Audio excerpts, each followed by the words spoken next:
2025 शेतकऱ्यांना हवामान बदलाच्या संकटातून बाहेर काढून आर्थिकदृष्ट्या सक्षम करण्यासाठी राज्य शासनाने एका महत्त्वाकांक्षी योजनेची घोषणा केली आहे। कृषी समृद्धी असे नाव असलेल्या या योजनेअंतर्गत पुढील 5 वर्षांत तब्बल 25,000 कोटी रुपयांची भांडवली गुंतवणूक केली जाणार आहे।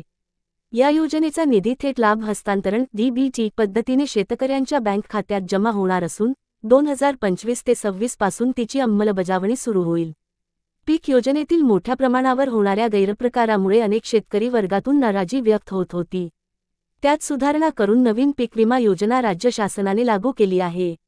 शेतकऱ्यांच्या विकासासाठी व शेतीमध्ये भांडवली गुंतवणूक वाढवून पायाभूत सुविधा निर्मितीवर भर देणारी कृषी समृद्धी योजना आता राबविण्यात येणार आहे। त्यामुळे शेतकरी वर्गांना मोठा फायदा होणार आहे।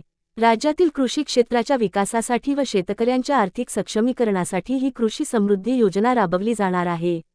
हवामान बदल, भांडवली गुंतवणूक, पायाभूत सुविधा आणि नव्या तंत्रज्ञानाचा प्रसार या माध्यमातून शेतकऱ्यांना सक्षम करणे हा या योजनेचा मुख्य हेतू आहे। क्लस्टर आधारित शेतीस प्रोत्साहन योजनेंतर्गत शेतकरी समूह किंवा गटांना एकत्रितपणे शेतीसाठी प्रोत्साहित केले जाते। गटशेतीमुळे इनपुट खर्चात बचत होऊन संलग्न प्रक्रियांसाठी मोठी मदत होते।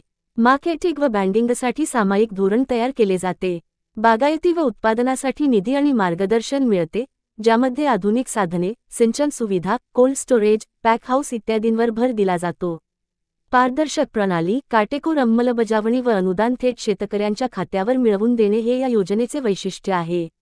अनुदानाची तरतूद काय? या योजनेंतर्गत भांडवली गुंतवणूक, सिंचन, यांत्रिकीकरण, संरक्षित शेती, shade net, polyhouse, mulching paper, crop cover प्रक्रिया व मूल्यसाखळी विकास यासाठी अनुदानाची तरतूद केली आहे।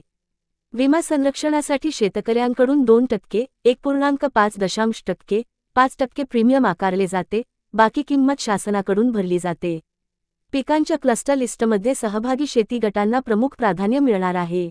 लाभार्थी शेतकरी कोण? जमीनधारक शेतकरी, गटशेती करणारे शेतकरी, शेतकरी उत्पादक कंपन्या किंवा संघ यांना या योजनेचा लाभ मिळू शकतो।